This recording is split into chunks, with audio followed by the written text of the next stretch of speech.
જામીન અંગે ચૈતર વસાવાએ એવું કર્યું કે બધા આશ્ચર્યચકિત થઈ ગયા હતા। ચૈતરે કહ્યું કે પહેલાં મારા 8 સાથીઓને જામીન આપો ને પછી બધાથી છેલ્લે મને આપો।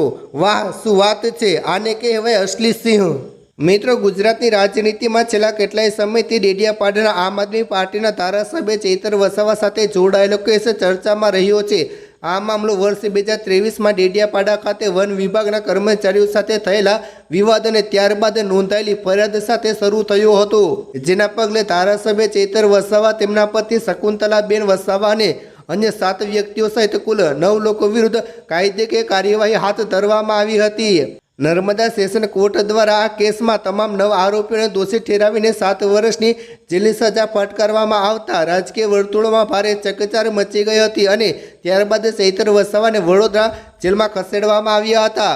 સજાના ચુકાદા બાદ આમ આદમી પાર્ટીએ આક્રમક વલણ અપનાવ્યું હતું। પાર્ટીનું માનવું છે કે આ કેસમાં તેમને ન્યાયિક રીતે સાંકળી લેવામાં આવ્યા છે, જેને લઈને સમગ્ર ગુજરાતમાં વિરોધ પ્રદર્શનો કરવામાં આવી રહ્યા હતા।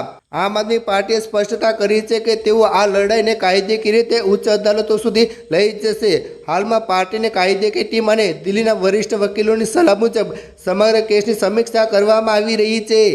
આમ આદમી પાર્ટીએ સ્પષ્ટતા કરી છે કે તેઓ આ લડાઈને કાયદેકીય રીતે ઉચ્ચ અદાલતો સુધી લઈ જશે। હાલમાં પાર્ટીની કાયદેકીય ટીમ અને દિલ્હીના વરિષ્ઠ વકીલોની સલાહ મુજબ સમગ્ર કેસની સમીક્ષા કરવામાં આવી રહી છે।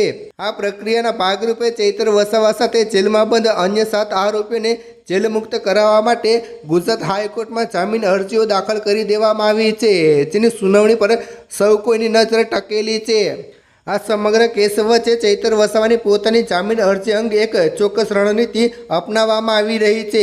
મળતી માહિતી મુજબ આમ આદમી પાર્ટી તેમની અરજી ત્યારે જ દાખલ કરવા માંગે છે જ્યારે અન્ય આરોપીની અરજી પણ સુનાવણી દરમિયાન કોર્ટનું વલણ સ્પષ્ટ થાય। પાર્ટીના નેતાઓને એવું કહેવું છે કે અન્ય આરોપીના જામીન મામલે કોર્ટની દલીલો અને સરકારી વકીલોના તર્કને ધ્યાનમાં લીધા બાદ જ ચૈતર વસાવાની જામીન અરજી માટેના મુદ્દાઓ નક્કી કરવામાં આવશે, જેથી તેમને વહેલી તકે કાયદેકીય રાહત મળી શકે।